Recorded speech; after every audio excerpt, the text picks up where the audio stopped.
Hello friends, welcome to our session number 11। आज GT layout और cellular layout में हम जीटी लेआउट के बारे में बात करेंगे। ग्रुप टेक्नोलॉजिकल लेआउट्स होते हैं, उसमें आपको क्या करना होता है। ठीक है, आगे हमने प्रोडक्शन लेआउट देखे और उसके क्वेश्चंस देखे कि किस तरह से वो क्वेश्चंस पूछ सकते हैं जीटीयू में और आपको किस तरह से वहाँ पे आंसर्स देने हैं। तो उसके हिसाब से आप क्वेश्चंस पता हो आपको, तो आंसर्स आपको अभी क्रिएट करने हैं।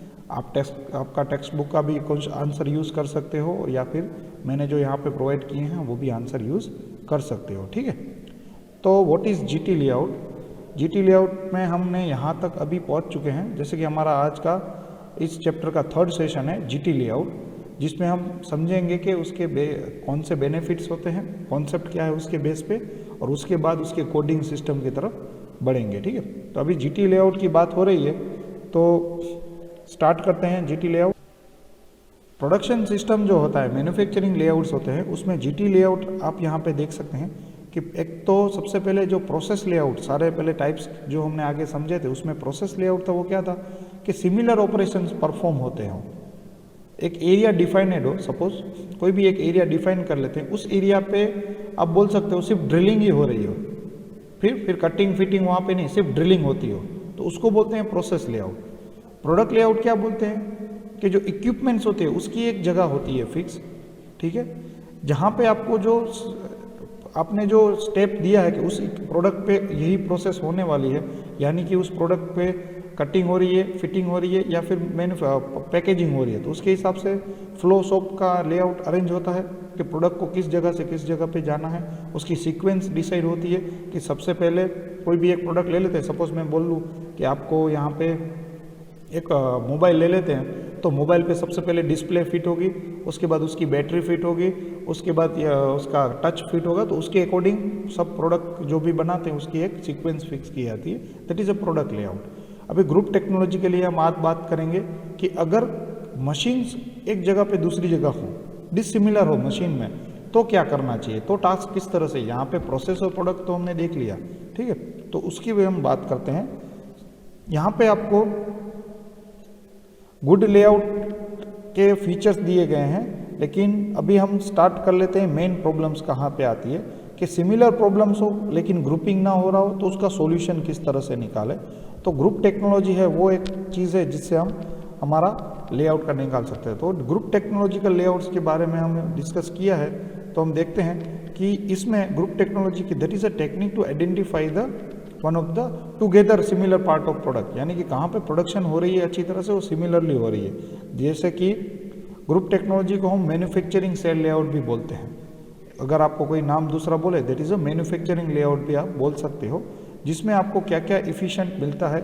सेटअप यहाँ पे दिखाई दे रहा है, that is a reduction in setup, lower process और इन्वेंटरीज, यानी कि वर्क इन प्रोग्रेस भी आपका यहाँ पे बहुत कम हो जाएगा। शेड्यूलिंग अच्छा बनेगा, टूल का कंट्रोल भी अच्छा रहेगा और प्रोसेस में प्लानिंग भी स्टैंडर्डाइज होगी। यानी कि अगर आप ग्रुप बनाते हो 50 से 60 फैमिली का, यहाँ पे दिखा है, अगर आपके पास 10,000 प्लांट हो, उसके अंदर 10,000 पार्ट्स हो, तो आपको 50 से 60 फैमिलीज बनानी पड़ेगी उसके लिए, और उसके बेस पे डिज़ाइन और मैन्युफैक्चरिंग आपको करनी पड़ेगी। That is known as a group technology layout. ये एक जॉब शॉप है जो ग्रुप टेक्नोलॉजी का यूज़ किया होता है। लेथिंग, मिलिंग और ड्रिलिंग, ठीक है, उसके अंदर किस तरह से दिया हुआ है। सबसे पहले हम रिसीविंग करते हैं यहाँ से, तो यहाँ पे कितने सारे लेथ मशीन रखे गए हैं। एल यानी कि यहाँ पे होते हैं लेथ मशीन। लेथ मशीन देख सकते हो आप कि सारे प्रोडक्ट्स लेथ मशीन के पास जा रहे हैं, ठीक है, और आगे जाके मिलिंग पे जॉइंट हो रहे हैं सारे, क्योंकि सबसे पहला लेआउट कौन सा है, तो लेथ मशीन का है।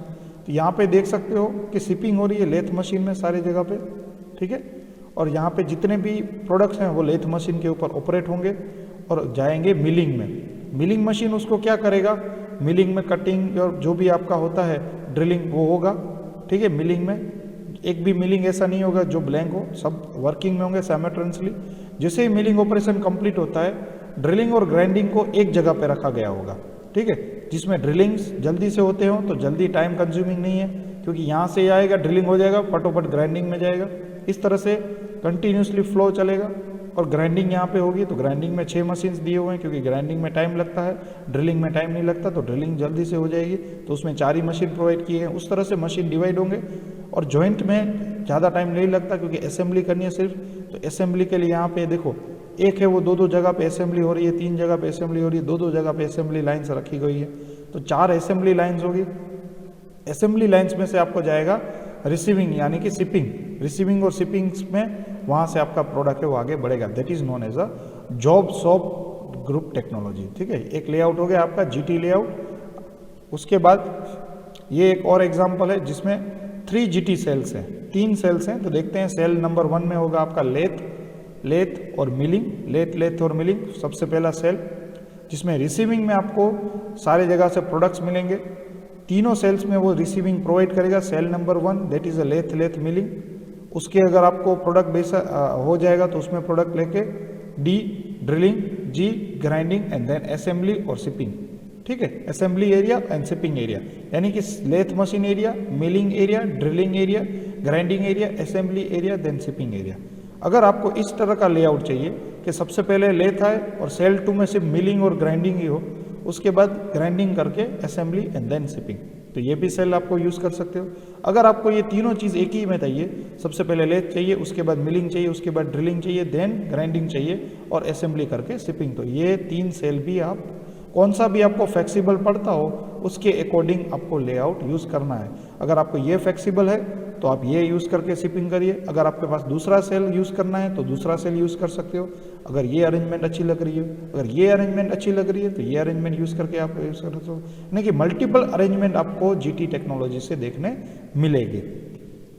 ठीक है, ये एक फ्लेक्सिबल लाइन लेआउट है जिससे आपको पता चल जाएगा कि देखो मटेरियल का फ्लो देख सकते हो और बाजू में आप देख सकते हो कि वर्कर है वो किस तरह से वहाँ पे लाइन में वर्क कर रहे हैं। इस तरह से भी आप लाइन फ्लो देख सकते हो मटेरियल का, ये भी आप देख सकते हो लाइन लेआउट। ये सारे लाइन लेआउट्स हैं, यानी कि किस तरह से आप अरेंजमेंट कर सकते हो कि वर्कर्स है वो इक्वली डिस्ट्रीब्यूट हो और वहाँ से एक कॉमन लाइन जा रही हो जहाँ से मटेरियल का फ्लो हो। मटेरियल का फ्लो देख सकते हो, सबसे पहला ये है कि बीच में से मटेरियल फ्लो जा रहा है, आजू बाजू वर्कर आप देख सकते हो। This is one of the layout. उसके बाद ये एक है जहाँ पे वर्कर एक दूसरे के सामने हैं और बीच में से लाइन फ्लो जा रहा हो, that is a next layout. उसके बाद ये देखा मटेरियल बीच में है और यहाँ पे आपको इस तरह से मटेरियल का फ्लो हो रहा है, यहाँ से लिया और वापस वहाँ पे रखा, यहाँ से लिया वापस यहाँ पे रखा। This is one of the line layout. Better layout इसको बोलते हैं। ये है रॉन्ग बेड, देखा यहाँ पे देख सकते हो कि बेड लेआउट किसको बोलते हैं। ये 3 बेड है, यानी कि उसमें कुछ भी डिफिकल्टीज है। Chance to treble the elements of the worker, no chance to increase the output and strength line difficult to balance. यानी कि यहाँ पे देखो अच्छी तरह से लेआउट आपको दिखाई नहीं दे रहा होगा।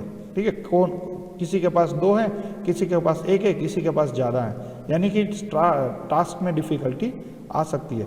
लेकिन इसकी अरेंजमेंट अगर इस तरह से करें, ये रही बाजू में, तो देख सकते हो कि आपको बेटर एलिमेंट वर्कर मिलेगा। यहाँ पे ऑपरेशंस इजीली हो सकते हैं इस तरह से। यहाँ पे एक लाइन हो रही है, यहाँ से लाइन फ्लो हो रही है, तो ये 2-3 संभालेगा, यहाँ पे इस तरह से ये संभाल सकता है। ठीक है, उसके बाद अगर आप इस तरह की लाइन यूज़ करो, उससे अच्छा है कि ये बाजू वाली यूज़ करो। जैसे कि आपको दिखाई दे रहा है कि ये किस तरह से, देखो यहाँ पे वर्कर है वो इक्वली डिवाइड नहीं किए गए, लेकिन यहाँ पे इस तरह का लाइन आउट आप देख सकते हो, यानी कि इक्वली स्पेस ये देख रहे हो या फिर ये स्पेस देखो बहुत ही कम हो रही है यूटिलाइजेशन। ठीक है, तो आपको स्पेस यूटिलाइजेशन के लिए भी अच्छा है, तो यू लेआउट आप यूज़ कर सकते हो। ठीक है, बेनिफिट्स यहाँ पे बहुत सारे लिखे हैं, आप पढ़ सकते हो, आपकी बुक में भी दिए हैं कि जीटी लेआउट्स के बेनिफिट्स क्या क्या होते हैं। That is the reduction in material layout, setup time बहुत ही कम मिलेगा। सबसे पहले के नेसेसरी कंट्रोल्स आपको मिल जाएगा, एक्सपांडिंग होगी आपकी वर्क की, और यहाँ पे ह्यूमन रिलेशंस भी इम्प्रूव होंगे। ठीक है, डिसएडवांटेजेस आपको पता है कि शॉप्स की जो फ्लेक्सिबिलिटी होती है वो कम हो जाएगी। मशीन यूटिलाइजेशन पॉसिबिलिटी है कि कम हो सकते हैं। इंक्रीज हो जाएगा जॉब का ट्रेडिंग्स, यानी कि जॉब इसमें यहाँ पे बढ़ सकती है। ठीक है, तो ये आपके थोड़े से डिसएडवांटेजेस है। दूसरी एनालिसिस एक छोटा सा देखते हैं, दैट इज जीटी। सबसे पहले क्या करना है, मैंने आपको बोला था कि आइडेंटिफाई करिए सिमिलर फ्लो पाथ। ठीक है, फेमिलर्स के, तो यहाँ पे देख सकते हो आप कि वर्कर 1 3 वर्कर हैं, उसके एरिया आइडेंटिफाई किए, वर्कर 2 का आइडेंटिफाई एरिया किया और वर्कर 3।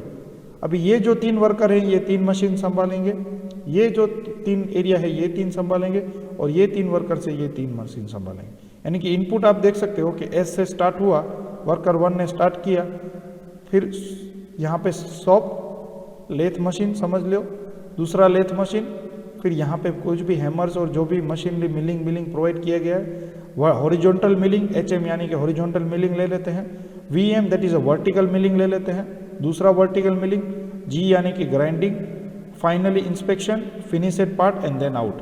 यानी कि आप देख सकते हो कि किस तरह से एक लेआउट बना है और वर्कर किस तरह से उसके बीच में है। यानी कि इसको हम यू लेआउट बोल सकते हैं, जो मैंने आगे समझाया, बीच में वर्कर्स हो और यू एक फ्लो हो जहाँ से इन और दूसरी जगह से आउट। यानी कि आप पता कर सकते हो कि इन है एस के ऊपर हो रहा है, लेथ मशीन एल, दूसरा एक लेथ मशीन HM यानी कि हॉरिजॉन्टल मिलिंग, VM यानी कि वर्टिकल मिलिंग, VM यानी कि दूसरा वर्टिकल मिलिंग, G यानी कि ग्राइंडिंग, F यानी कि फाइनल इंस्पेक्शन और फिनिशेड पार्ट आउट। यानी कि इस तरह से पूरा फ्लो हो रहा है वर्क का, एक जगह से दूसरी जगह आपका जो प्रोडक्ट है वो मूव होगा और वर्कर से उसके बीच में है वो यूटिलाइज होंगे, प्रॉपर यूटिलाइजेशन होंगे मशीन्स के, और एक फ्लो से दूसरी फ्लो आप आ सकते हो।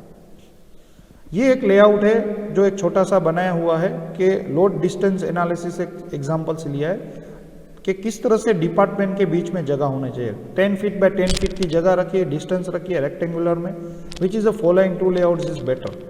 इसमें से कौन सा बेटर है आप देख सकते हो और आपको वहाँ पे एनालिसिस करना है। दिस इज अ एग्जाम्पल, है कि आपको एग्जाम में नहीं पूछा जाएगा, इसलिए सिंपली एग्जाम्पल दिया हुआ है, तो इसको आप अभी रहने दीजिए क्योंकि हमको आगे यहाँ यूज़ नहीं होगा।